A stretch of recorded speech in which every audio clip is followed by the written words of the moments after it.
Well, as you guys know, we went to the Trump, South Carolina rally over the weekend. Producer Ben and I. And it was absolutely wild, bonkers. As I said on yesterday's show, I have done so many interviews now, and this was the wildest batch that I've done. So I have another moment for you. And this, as I teased yesterday, is the situation that took place where a physical altercation almost occurred, not between me and someone, but because of the, what would you call it? The screaming at me by someone. A different Trump supporter, as surprising as this is, came in to defend me, and that person and the person who was kind of making a bunch of noise almost got into a fight, essentially, and it was wild to see. So I will show you this, kind of the build up to it, and we'll discuss throughout.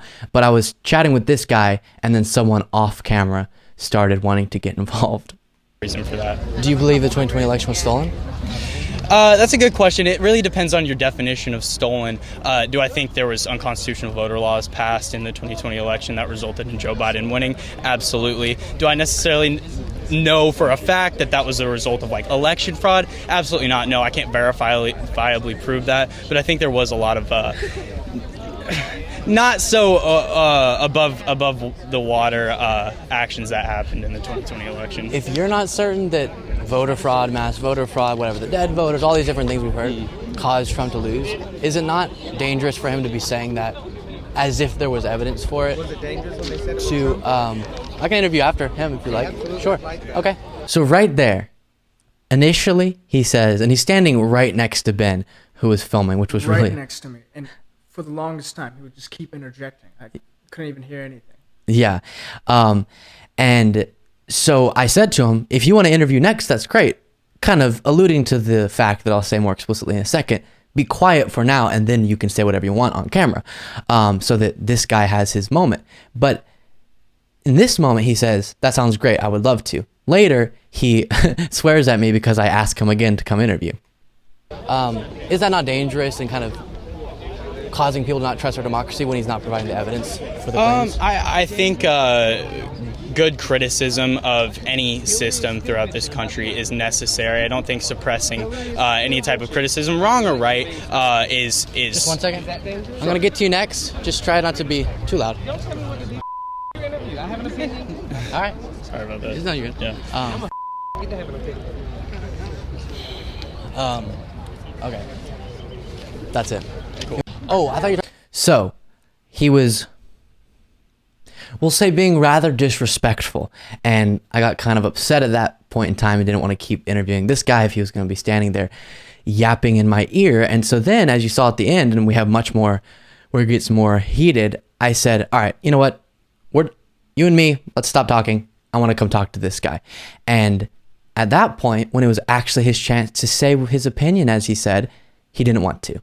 And he said no and kept swearing at me. He was very unhappy with the fact that I was trying to give him a chance to say what he wanted to say. Very strange. So then this individual said, well, I want to talk. And he was very intent on the idea that we should be able to have open discussions, which I absolutely agree. And the individual off camera that you'll eventually see, Ben was trying to keep the camera on the interview, but eventually turned it, continues being angry, and this individual comes in to defend me. You're talking about with our election processes, with our... You gotta come interview if you're gonna be making all that noise. I want to hear from you. No, hey. See, this is the problem. No, it's okay, guys. Love, positivity. It's right. Hey guys, it's right. Listen, we're all Americans here, and we love. See, this is the problem. I'm with you. Like, so let's get back I wish people like you and me could sit and have these discussions. That's why I'm here. Without totally things agree. like this happening. 100%. So let me answer your question. Yeah. That's absolutely an issue with the way that now social media plays a big influence on our life. So you can hear them going back and forth, and we didn't catch the most intense part. I could see it out of the corner of my eye, and Ben was hearing it all go down. In fact, we were so focused on getting the interview shot, every single time I would look over to my left, they were just in each other's faces, just going back and forth. It was insane. Yeah, and at one point they got nose nearly touching nose and were, I thought, about to fight each other, which I was not loving the idea of me being the reason that two other people got into a fight, but you'll see it continue in a second.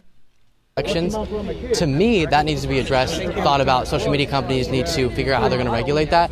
That's different than the ballots not being secure, if you know what I'm saying. And so I have confidence that the ballots, based on the evidence, are secure, and that's good news for me. So did you get to see the people that like gathered the evidence? Did you get to look at the evidence yourself? Is that evidence open sourced? Is it on a blockchain where you can actually put everything together? No. You're still taking someone's credit. You're still taking someone telling you something and you're believing in it. Unless you could see that code, unless you could see the source itself, unless I can go to a blockchain and I could track every single vote, then you're still taking someone else's word for it. You're still believing into someone saying, hey, trust me. See, and this is the biggest problem now. We need to have discussions like this, but there's always going to be like a subset of the population that's. So for our podcast listeners, it panned over to kind of the end after they had left apart, but what I overheard was something like, you're gonna hit me or some It was fight. just a lot of curse words going back. Yeah, and it felt like the build up to one of those strange fights that's over nothing. Oh wait, you're threatening me? You're threatening me? To add on top of that, right behind me as I'm recording, we're completely surrounded with a crowd of Trump supporters. Yeah, yeah, I'll explain that in a second. But anyways, and then the end that I did hear once I turned was, no, my blank is really big. Oh yeah, I don't care if it's big. Men are strange, guys. I don't know why that's always where fights go. Well, my thing's bigger than yours. So that was unexpected, but as been said there, what was strange about this particular event is usually we go to these huge rallies that Trump does. And so Trump supporters are walking into the rally and we'll stand outside. Hey, do you want to do an interview? And we'll stand here and people pass by and they'll glance, but they don't watch the interview or anything. With this, it was a Trump speech within the Capitol that they closed the door. And so there were just a bunch of supporters outside wanting to maybe see him if he came out to wave or wanting to show their support in other ways and just kind of standing there. And so it was probably a group of 150, 200 people. And, so because of that, it wasn't that big of an area. And everyone started picking up on the fact that this horrible liberal was there to interview people. And a big ring got created where there was just this big right behind Ben. I kind of wish, Ben, you had turned around at one point, but they would have been like, why is he filming us? Because there was just this big crowd building watching the interview. And it was very, very strange, very unique experience. But wild stuff, and as I've been saying, just keep on checking in with these videos because so many from this event that were absolutely hard to even comprehend that they happened. Thank you so much for watching. If you want to be a part of what makes this show possible, plus get access to the full video version of the show hours before all the clips are uploaded to YouTube, plus get the full bonus show every single Saturday, you can do so by going to patreon.com/Luke Beasley. That's patreon.com/Luke Beasley. Link in the description.